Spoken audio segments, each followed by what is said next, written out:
Hoy vamos a desentrañar juntos lo que realmente ocurrió aquella noche silenciosa.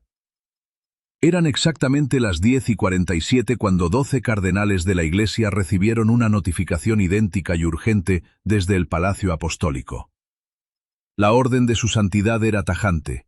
Debían presentarse antes de la medianoche, sin ofrecerles explicación alguna. Uno tras otro, cruzaron los imponentes muros del Vaticano para entrar en una sala en penumbra, donde una sola silla vacía aguardaba al final de una mesa alargada. Ninguno sospechaba que el Papa León XIV ya había verificado meticulosamente cada firma, autorización y decisión tomada en su ausencia. Al abrirse la puerta, el pontífice entró en solitario, portando una carpeta roja con 23 páginas de pruebas y un cuaderno de cuero negro con 12 nombres escritos a mano. Frente a frente con los conspiradores, la gran incógnita era qué medidas tomaría el pontífice ahora que los hombres que habían saboteado sus reformas se sentaban justo ante él. 10 días antes de esta tensa reunión de medianoche, el Papa León XIV regresaba de una extenuante gira apostólica de 11 días por 4 naciones africanas: Argelia, Camerún, Angola y Guinea Ecuatorial. En este periplo el pontífice se había alejado de la pompa vaticana para adentrarse en la realidad más cruda. En la ciudad de Bata, entró en una prisión bajo la lluvia mientras los reclusos rezaban el Padre Nuestro. En Camerún, vio a niños que caminaron durante 4 horas solo para estar cerca de él. Al concluir el viaje, el cansancio del Papa era evidente, pero en su alma latía algo mucho más profundo que la fatiga. Fue en el tramo final del vuelo de regreso a Roma cuando una carpeta roja apareció de forma anónima sobre su escritorio privado. El expediente carecía de remitente, carta de presentación o cualquier explicación que no fuera una etiqueta de confidencialidad interna. El Papa la abrió mientras sobrevolaban el mar Mediterráneo, y al aterrizar en Roma, el ambiente a su alrededor ya era gélido. Los informes contenían 23 páginas con 12 nombres de purpurados, los mismos que serían convocados esa noche. Las pruebas revelaban que mientras él estaba ante las multitudes de Yaoundé y Luanda, la curia romana emitía decretos sin su autorización. Al tocar tierra comprendió que habían aprovechado su ausencia para traicionarle. Aquellos 11 días de viaje habían servido a sus opositores para desmantelar directamente el rumbo de su pontificado. No se trataba de una resistencia pasiva, sino de un complot coordinado dentro de la curia romana para frenar, suavizar y anular 3 reformas cruciales para León XIV.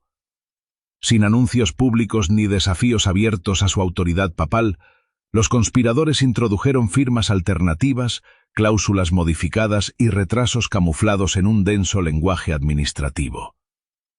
La primera reforma saboteada afectaba a la transparencia financiera. El pontífice había ordenado auditorías completas en todos los departamentos vaticanos antes de fin de año, encomendando la tarea a expertos laicos traídos de fuera de Roma. La clave de estos auditores externos residía en que carecían de lealtades personales, deudas institucionales o vínculos de protección dentro del Vaticano. Su única misión consistía en fiscalizar cuentas, contratos, transferencias y autorizaciones sin importar el rango de los implicados. La segunda reforma, de carácter estructural, pretendía restar poder a ciertos despachos de la curia romana y delegar más decisiones a los obispos de fuera de Europa. Durante su estancia en África, el Papa había declarado abiertamente que Roma no podía gobernar una iglesia que ya no era exclusivamente romana. Pero en su ausencia, varias revisiones internas debilitaron este plan antes de que fuera vinculante, mientras se gestaba la tercera reforma, la más peligrosa. Con esta tercera iniciativa, León XIV buscaba establecer un protocolo estricto de rendición de cuentas para los obispos que encubrieran abusos. Se acabarían los traslados silenciosos, las jubilaciones doradas y los expedientes archivados en secreto. El proceso y los registros serían públicos, vinculando los nombres de los culpables a las decisiones finales. Sin embargo, este decreto también fue saboteado con trabas burocráticas mientras el Papa viajaba. Al terminar de leer el informe en pleno vuelo, el pontífice detectó la maniobra. Una firma añadida aquí, una cláusula suavizada allá y un retraso oculto en un memorándum aparentemente rutinario. Las reformas no se habían rechazado de frente, sino que se habían vaciado de poder. Aquellos burócratas habían arrinconado al pontífice de forma sutil y profesional, disfrazando la traición de mero trámite administrativo.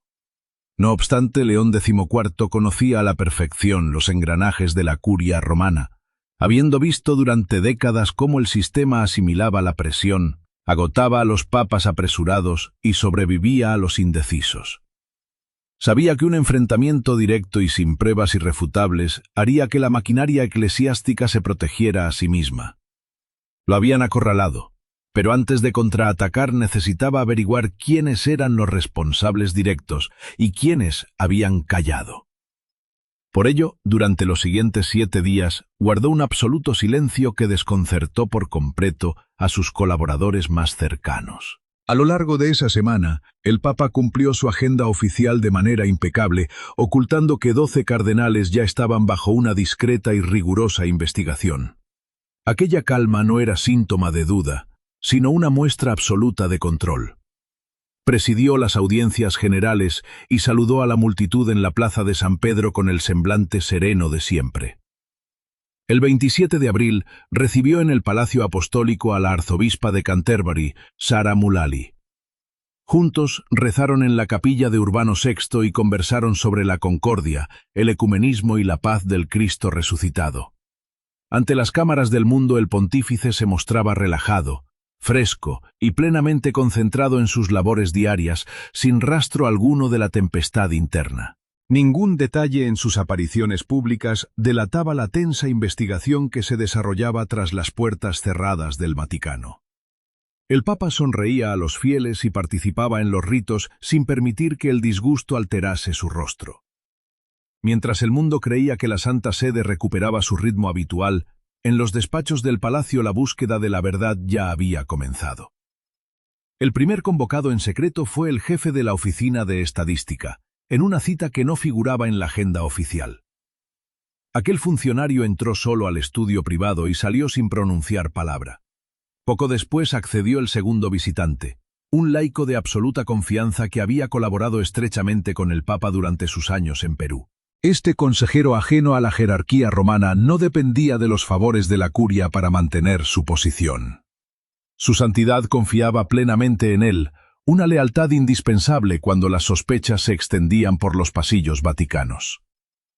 Entró sin hacer ruido, permaneció horas en el despacho papal y se marchó sin mediar palabra con los secretarios. A continuación, el Papa citó de forma individual a los auditores externos nombrados el verano anterior. Se les mostró el material comprometido sobre el fraude financiero, los documentos alterados y los decretos firmados durante el viaje a África. El pontífice no buscaba opiniones generales, exigía una verificación técnica impecable, capaz de resistir cualquier mentira o impugnación burocrática de la curia. Si analizamos con atención la fría estrategia del pontífice, resulta asombroso cómo logró dilatar el desenlace. La última reunión de esta ronda secreta fue con el prefecto del Dicasterio para la Comunicación, quien entró en solitario y se retiró con idéntico hermetismo. El Papa ya no se limitaba a verificar la autenticidad de las firmas, sino que evaluaba la inminente reacción de la Iglesia cuando estallara el conflicto. Durante aquella semana de pesquisas, no hubo reproches públicos ni advertencias previas. Los 12 cardenales señalados siguieron con sus agendas litúrgicas ajenos al peligro, convencidos de que sus maniobras burocráticas quedarían sepultadas para siempre bajo el denso y habitual papeleo de los archivos vaticanos. León XIV permitió de manera deliberada que aquella falsa sensación de seguridad continuase mientras cerraba el cerco. Para la mañana del 30 de abril, el análisis minucioso de la carpeta roja había concluido con éxito. Cada folio se cotejó con los registros oficiales, se verificó cada rúbrica manuscrita y se contrastó cada fecha con la bitácora de su viaje pontificio. Los correos electrónicos, los flujos digitales de documentos y los cambios de protocolo quedaron acreditados. No existía resquicio alguno para alegar errores técnicos o malentendidos de buena fe. Las 23 páginas desvelaban un patrón obvio. Se adoptaron disposiciones clave durante los 11 días que pasó en África, tramitándose en oficinas carentes de potestad. Aquellas firmas que legalmente requerían un consentimiento superior se validaron de forma unilateral y definitiva en Roma. Las directrices dictadas expresamente por el Santo Padre fueron deliberadamente postergadas, modificadas o ignoradas en cuanto cruzó la frontera italiana. De todas las reuniones privadas, una resultó ser la definitiva. Al amanecer, un veterano funcionario jubilado con décadas de andadura en la administración papal fue citado de urgencia. Entró esperando una charla pastoral ordinaria, pero se topó con 3 hojas sobre la mesa. El Papa León XIV las deslizó hacia él y le preguntó si reconocía aquella firma. El anciano prelado leyó detenidamente y guardó silencio en una estancia inmóvil mientras analizaba la secuencia de traiciones. Un silencio sepulcral precedió al momento en que el anciano exfuncionario alzó la mirada, con los ojos empañados por las lágrimas del desengaño. Sin rodeos, confesó al pontífice que aquel perverso mecanismo no era nuevo, pues lo había presenciado repetirse bajo el mandato de 3 papas distintos. La conspiración interna, según detalló, seguía un patrón meticulosamente diseñado. Los burócratas de la curia aguardaban con paciencia a que el líder estuviera agotado, ausente o distraído para ejecutar sus planes antes de cualquier intervención. Todo se presentaba como un tecnicismo temporal, diluyendo la culpa entre despachos. Para cuando el Papa León XIV quiso saber cómo reaccionaron sus predecesores, el hombre solo pudo bajar la mirada al suelo. Aquellos pontífices del pasado jamás lograron detener el engranaje y por eso, según el anciano, acabaron consumidos por el cansancio. Si analizamos la gravedad de sus palabras, nos damos cuenta de que no los acusaba de debilidad, sino que revelaba el precio destructivo de la inacción. Tras despedir al informante en silencio, el Papa León XIV permaneció inmóvil en su escritorio. Esos papeles ya no eran simples informes sobre la traición de 12 cardenales durante un viaje, sino la prueba de un sabotaje sistemático. Aquella tarde el pontífice caminó en solitario por los jardines del Vaticano durante casi 1 hora, mostrando una rabia contenida que sus ayudantes jamás le habían visto. Lejos de desatar un escándalo público, el pontífice mantuvo una calma imperturbable y no alteró su agenda oficial. Sin embargo, al caer la noche, su indignación silenciosa se transformó en una resolución irrevocable. Tenía en sus manos las pruebas definitivas sobre quiénes habían iniciado la traición, quiénes firmaron y quiénes callaron. A las 10:47 de la noche, las llamadas comenzaron a sucederse con un tono frío y directo que no admitía excusas ni demoras. Para las 11:14 de la noche, el primero de los sospechosos ya cruzaba el umbral del Palacio Apostólico, convocado de urgencia desde su residencia junto a las murallas vaticanas. Con paso vacilante y visiblemente envejecido, el primer purpurado avanzaba sujetando con fuerza una carpeta de cuero, temeroso de lo que estaba por venir. Apenas 3 minutos después, un elegante sedán negro se detuvo para dejar al segundo cardenal, quien entró sin dirigir la palabra a su chofer. Poco después, el tercero y el cuarto llegaron juntos, compartiendo un tenso silencio en el ascensor. Para las 11:35 de la noche, los 12 implicados se encontraban ya dentro de los muros papales. La confusión inicial se transformó en un frío temor al comprender que aquella reunión nocturna rompía de forma drástica con cualquier protocolo conocido de la Iglesia. El destino de los prelados no fue la habitual biblioteca privada del pontífice, sino una lúgubre sala auxiliar que rara vez se abría de noche. En la penumbra deliberada de la estancia destacaba una larga mesa con 12 sillas alineadas a un costado y un asiento vacío al fondo. Nadie se atrevió a sentarse sin recibir órdenes directas, permaneciendo de pie en un silencio que se prolongó durante 3 eternos minutos. El ambiente gélido no impidió que el sudor brotara en las frentes de aquellos hombres poderosos, ahora reducidos a la incertidumbre absoluta, mientras el aire se volvía cada vez más denso y pesado, cargado de una tensión casi insoportable. Inquietos en su sitio, Los cardenales evitaban mirar la silla vacía mientras el peso de la incertidumbre los consumía por completo. Esos hombres, acostumbrados a dominar los hilos de la burocracia vaticana, se encontraban de pronto despojados de toda autoridad y libreto. La puerta se abrió finalmente para dar paso al Papa León XIV, quien entró en solitario, portando únicamente una carpeta roja y una pequeña libreta negra. Tras ordenarles que se sentaran con una sola palabra, el pontífice escudriñó uno a uno sus rostros con una mirada penetrante y prolongada. Al llegar al último hombre, todos comprendieron que no se enfrentaban a una reprimenda general, sino a una rendición de cuentas individual. Los 12 hombres sentados a la mesa no estaban allí por azar, sino porque el pontífice se había encargado de memorizar cada uno de sus nombres. El Papa León XIV extrajo una única hoja de la carpeta roja y, sosteniéndola en el aire, preguntó si alguno se atrevía a explicar su contenido. Nadie pronunció palabra. Aquel memorando interno, fechado el 16 de abril, autorizaba de forma unilateral un retraso de 90 días en la auditoría financiera que el propio Papa había exigido. 4 firmas sellaban el documento de espaldas a su autoridad, y los 4 responsables de aquella burda maniobra se encontraban sentados frente a él en ese mismo instante. Al girar el documento para que todos pudieran contemplar las rúbricas con nitidez, el pontífice habló con una parsimonia casi escalofriante. Reveló que 3 de los presentes habían firmado la orden, mientras que uno de ellos la había redactado de su propio puño y letra. Sin dar nombres todavía, el Papa León XIV expuso la cruda realidad. Su ambiciosa reforma financiera había sido postergada 3 meses mientras él se encontraba de viaje pastoral en Camerún.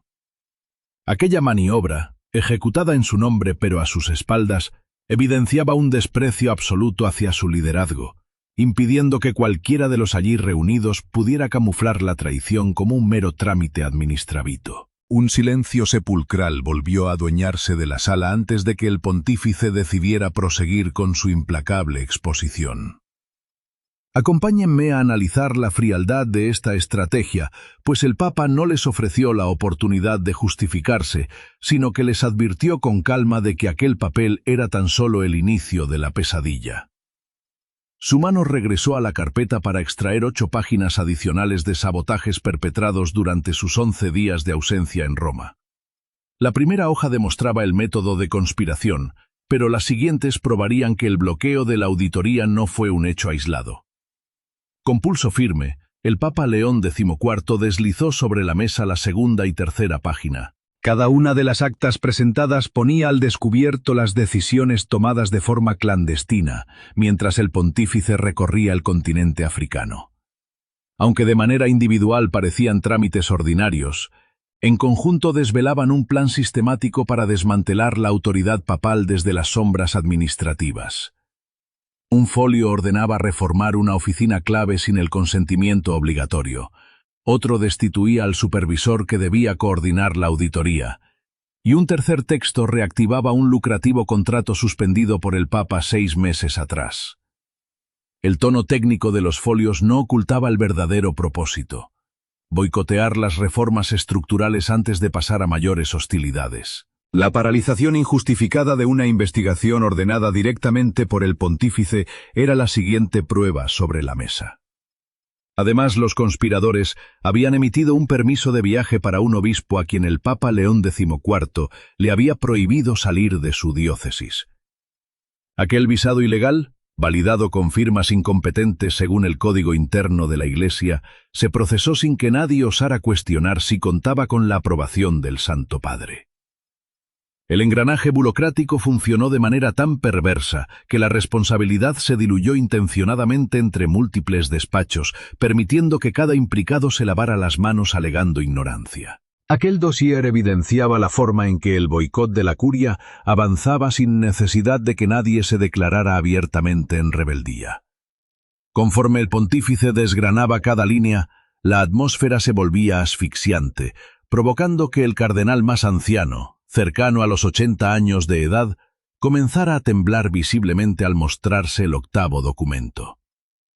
Al llegar al 9º folio, otro de los purpurados rompió a llorar en silencio bajo la tenue luz, con los hombros caídos y la mirada fija en el suelo.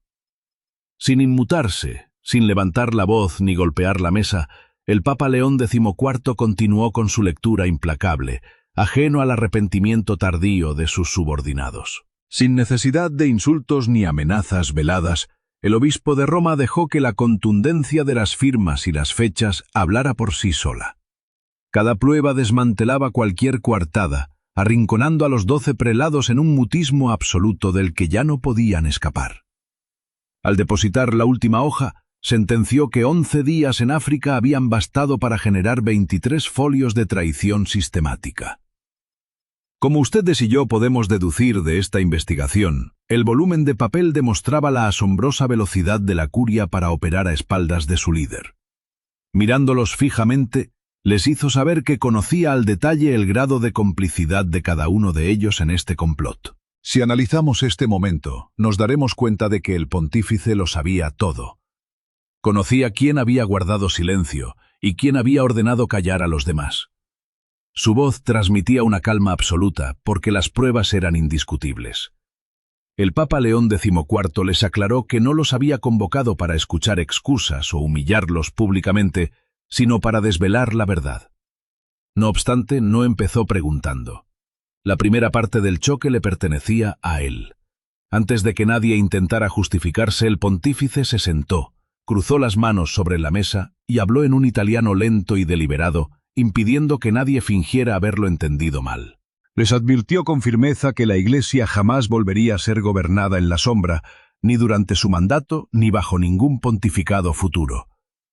Aquellas palabras trascendían los simples papeles para convertirse en un severo recordatorio de los límites del poder institucional. Con frialdad, miró al cardenal más anciano, recordándole que él había trabajado codo con el Papa Francisco. Sabía perfectamente cómo Francisco intentó impulsar reformas y cómo la burocracia vaticana las saboteó minuciosamente año tras año, desgastando su cuerpo y su voz hasta el extremo. Pero el Papa León XIV dejó claro que él no era Francisco y que no se dejaría vencer por el agotamiento. Nadie en la sala se atrevió a respirar. Esperaban negociaciones o castigos, no una declaración de guerra. El pontífice estaba desmantelando las falsas ideas que habían guiado sus actos. Les reprochó haber confundido su llegada tardía con ignorancia de la curia, su silencio con ceguera y su calma con tolerancia hacia conductas inaceptables. Tras mirar fijamente la carpeta roja, levantó la vista para sentenciar que todos sus cálculos habían fallado. Sin ira, pero con una fuerza arrolladora, el Papa León XIV proclamó que la Iglesia no se escondería más tras formalismos, silencios ni vestiduras rojas. La verdad no era negociable, la reforma no era opcional y la obediencia a la sede de Pedro no dependía del clima político. Los cardenales, acostumbrados a usar la burocracia para diluir la autoridad del Papa, se sintieron de pronto indefensos. En aquella sala, los viejos escudos burocráticos se habían desintegrado. Por primera vez esa noche, ninguno de los 12 cardenales tenía una estrategia de defensa, un contraataque o un guión ensayado. El pontífice continuó desnudando el verdadero fracaso moral tras los documentos. Durante décadas, hombres en despachos como ese habían gobernado la Iglesia como si fuera su propiedad, tratando las heridas como molestias, a las víctimas como meros problemas de relaciones públicas, las finanzas como herencia familiar y a los fieles como un simple público en lugar del cuerpo de Cristo. Aquella acusación, fría e institucional, no buscaba el drama, sino la verdad. El Papa dejó que el silencio pesara antes de sentenciar que esa forma de gobernar moría allí mismo. El Papa no repitió la advertencia ni se molestó en dar más explicaciones. El mensaje había calado hondo en cada uno de los presentes. Acto seguido, el Papa León XIV alargó la mano hacia un cuaderno de cuero negro. Si la carpeta roja detallaba las traiciones de los cardenales, este cuaderno revelaría el destino que el pontífice había decidido para cada uno. Lo abrió despacio por una página concreta, Allí figuraban 12 nombres escritos de su puño y letra, uno por cada purpurado en la mesa. Al lado de cada nombre una sola palabra dictaba su porvenir. Sin leerlas en voz alta, giró el cuaderno para que cada hombre buscara su línea. Algunos leyeron advertencia, otros revisión o destitución. Solo un nombre estaba acompañado por la palabra confianza. El cardenal señalado con la palabra confianza no mostró alivio. Hasta ese instante creía estar entre los más comprometidos de la sala. Al contrario, los destinados a la destitución palidecieron. 2 agacharon la cabeza con resignación, mientras otro cerró los ojos paralizado por el impacto. Quienes leyeron advertencia suspiraron aliviados, pero les duró poco, pues aún ignoraban las restricciones que sufrirían. Aquel cuaderno rompió la estructura del encuentro. Hasta entonces los 12 hombres hacían frente común al pontífice como un bloque. Ahora, divididos por un veredicto individual que nadie más comprendía, la coalición de la mesa dejó de existir como un cuerpo unido. El Papa León XIV cerró el cuaderno. Les comunicó que cada uno recibiría la resolución formal por escrito antes de terminar la semana. Algunos conservarían sus puestos, otros serían reubicados y al resto se le exigiría la jubilación inmediata. Nadie saldría de allí conociendo su futuro exacto. Acto seguido el Papa decretó el secreto absoluto. Se prohibió a los purpurados debatir sobre la reunión esa noche, al día siguiente o durante el resto del mes. Les advirtió que si salía a la luz una sola frase en la prensa, los 12 serían destituidos de inmediato sin juicio, apelación ni excepción. Su tono no flaqueó al asegurar que jamás negociaría bajo chantaje de filtraciones. Con paso firme levantó la carpeta roja y les recordó que se quedaba con ella, y que ya había copias seguras en el exterior. Si algo le ocurría a él o a esos documentos, todo el expediente se publicaría de inmediato. Esta advertencia sembró un miedo gélido en la sala. Los cardenales comprendieron que aquella encerrona no se había improvisado y que el Papa había previsto cualquier intento de rebelión posterior. Ya no servía de nada quemar una carpeta o aislar a un testigo. El dossier contra sus maniobras estaba a buen recaudo, fuera de su alcance. Varios de ellos empezaron a preguntarse con angustia cuánto tiempo llevaba vigilándolos. ¿Descubrió la conspiración durante el vuelo de regreso? ¿O subió al avión rumbo a Argelia sabiendo de antemano que intentarían actuar en su ausencia? Nadie lograba descifrar si el viaje a África fue lo que propició la traición o si solo sirvió de trampa para desenmascararlos. El Papa ya los vigilaba, pero nadie se atrevió a preguntar. Con un andar lento y solemne, el Papa León XIV se levantó y recorrió el largo de la mesa. Pasó junto a cada cardenal en absoluto silencio, sin tocarlos ni dar explicaciones. Al llegar a la tercera silla desde el extremo se detuvo y colocó su mano sobre el respaldo. El cardenal allí sentado levantó la mirada. El pontífice lo señaló directamente como el autor del memorando del 16 de abril, detallando cómo redactó el texto y convenció a 2 de sus hermanos de sabotear la auditoría financiera. El acusado calló, pues la precisión de la denuncia no dejaba margen a la duda. El Papa León XIV le advirtió que los metadatos de la redacción, el rastro digital, los correos y las declaraciones estaban a buen recaudo. No quedaba salida posible que no fuera la franqueza. El Papa no exigió una confesión con gritos, simplemente cerró cualquier escape. El cardenal bajó la cabeza y admitió haber escrito el memorando del 16 de abril. Explicó que creían que las reformas avanzaban muy rápido y que el pontífice no comprendía la curia. Añadió que, para algunos, la Iglesia necesitaba protegerse del cambio tanto como cambiar. El Papa escuchó en silencio, le agradeció el primer gesto de honestidad de la noche y admitió que ciertas reformas podían ser arriesgadas. Sin embargo, el pontífice replicó que la Iglesia no requería protección frente a la transparencia, la rendición de cuentas o el derecho de los fieles a saber en qué se gastaban sus donaciones y cómo se gestionaba su dolor. Aquellos hombres no habían protegido la fe, sino sus propios intereses. Al regresar a su asiento, el Papa León XIV desveló las próximas medidas. La auditoría financiera se aceleraría, y los auditores laicos llegarían a Roma el segundo lunes de mayo con acceso total a departamentos, contratos, cuentas y archivos secretos. Ninguna oficina gozaría de prórrogas o inmunidad. Además, el protocolo de responsabilidad para obispos acusados de encubrimiento se promulgaría mediante decreto papal en un plazo máximo de 3 semanas. El borrador del decreto ya estaba redactado y no admitiría más demoras. La reestructuración avanzaría en fases vinculantes y las primeras 3 oficinas afectadas se harían públicas de inmediato. El Papa les comunicó que ninguno de los presentes seguiría en sus puestos cuando se hiciera el anuncio oficial. 3 de los cardenales comprendieron en ese instante que sus carreras en Roma habían llegado a su fin. Pero antes de que asimilaran el golpe, el pontífice anunció que uno de los 12 sería nombrado al día siguiente para dirigir la nueva oficina de control interno.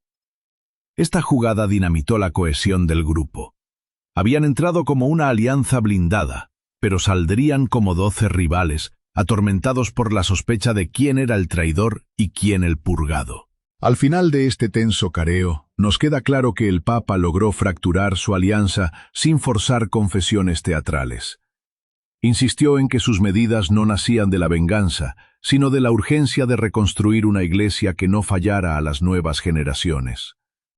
Recordó emocionado a los presos de bata rezando bajo la lluvia, a las madres devastadas por la violencia, a los sacerdotes repudiados por decir la verdad y a los jóvenes desencantados con líderes mentirosos. Todos ellos merecían un trato más digno que las conspiraciones vividas durante sus 11 días en África. Entonces el Papa León XIV se levantó hacia la salida, les ordenó mantener sus agendas públicas, prohibiéndoles llamarse, escribirse o verse. Su última directriz fue tajante. Aquella noche la tensión se respiraba en los pasillos del Vaticano. El Papa León XIV les deseó buenas noches a los 12 cardenales y se retiró, dejándoles claro que solo les quedaba rezar. Tras su marcha, los purpurados permanecieron inmóviles casi 10 minutos. Ninguno habló. Se levantaron uno a uno, cruzaron el corredor y abandonaron el Palacio Apostólico en coches separados. A la 1:42 de la madrugada la sala quedó vacía y bajo llave. En 24 horas, las 3 decisiones anunciadas comenzaron a ejecutarse. Se preparó el protocolo contra obispos encubridores de abusos.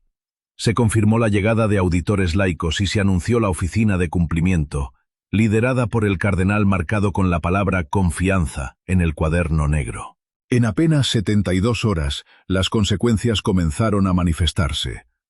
4 cardenales solicitaron la jubilación anticipada y 2 fueron reasignados lejos de Roma. 3 recibieron advertencias por escrito, mientras que otros 2, incluido el autor del memorando del 16 de abril, entraron en revisión de 6 meses y perdieron su poder de firma. Aquella alianza que se había aprovechado de la ausencia papal quedó desmantelada sin escándalos. Nada se filtró a la prensa. No hubo nombres, transcripciones ni fotos. Sin embargo, el cambio en la curia fue total. Los trámites se agilizaron, los expedientes pendientes se cerraron, las jornadas laborales se alargaron y quienes callaban empezaron a examinar su propia responsabilidad. Aunque la reunión secreta solo sentó a 12 cardenales, la tremenda presión generada por esta sacudió a cientos de clérigos de la Iglesia. Un alto purpurado reconoció que el pontífice veía mucho más de lo que imaginaban. Otro admitió que habían malinterpretado por completo el motivo de su espera. Un tercero confesó el gran error de cálculo de todos ellos: confundir el silencio papal con su ausencia física. Días después, un ayudante entró en los aposentos privados del Papa con el informe matutino. Sobre la mesa, el cuaderno de cuero negro estaba abierto por una página limpia que exhibía una frase contundente: la Iglesia no volvería a ocultar nada más. Debajo, doblemente subrayada, se leía la orden que definiría el futuro inmediato: comenzar de nuevo mañana.